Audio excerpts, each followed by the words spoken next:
It was a semifinal showdown on the high school gridiron, and Fox 12's Nick Krupke has a rundown of the two big 6A matchups in Hillsboro. Practicing on Thanksgiving, every team wants to do it, but very few get to dish up and strap in for that deep playoff run. Now next Saturday's 6A title tilt is set after Black Friday night lights in the Final Four. They saw the top four seeds push on through. Four met one, with Jesuit and Lake Oswego both carrying in on one loss on their ledger. The Crusaders made the first step up from behind the legs of Andy Alfieri.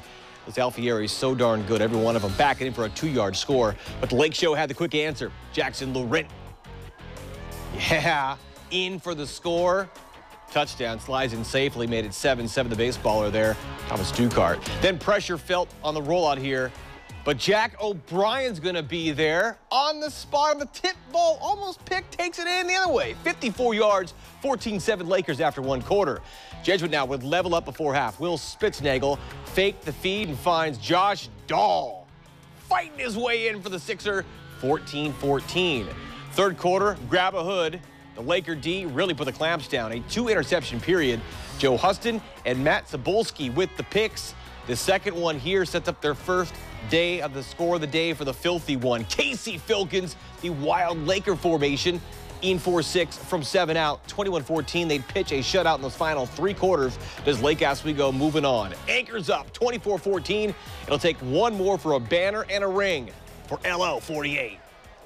I feel like both offenses came out a little hot, and then we slowed down a little bit. Defense started to figure out what both of our teams were doing, and then second half we had to make big adjustments, and then we went from there. This is everything I've ever dreamed for. I've waited for this for a long time. It feels amazing. We got 1 week together.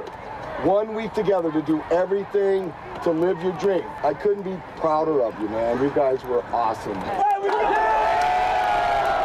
Yeah, the 12-1 Lakers now prepare for Saturday's 12:30 title game. The defending champs from Clackamas, the lone unbeaten's coming in. Cavs a 2 seed against number 3 Sheldon out of Eugene.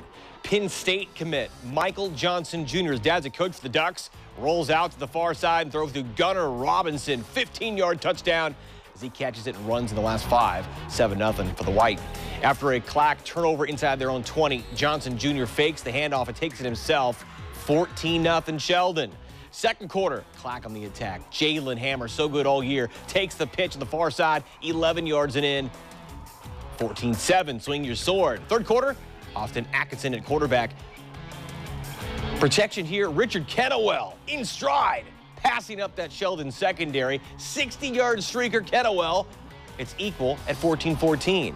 Then Johnson out with injury, so Griffin lines it up and flings it to Jack Folsom Prison Blues. 39 yards, go-ahead score, and they tack on more to upset the Cavaliers. 35-14 Sheldon, ending Clack's 26-game win streak. We will have a new champion, Lake-O or Sheldon, next Saturday. The 6A championship game will be next Saturday at 12:30 from Hillsboro Stadium. This Saturday, we'll see a triple header of title games. St. Paul and Duffer in 1A, followed by unbeaten Wilsonville and Thurston at the 5A level. And then the 4A rematch, Banks and Seaside will be the nightcap.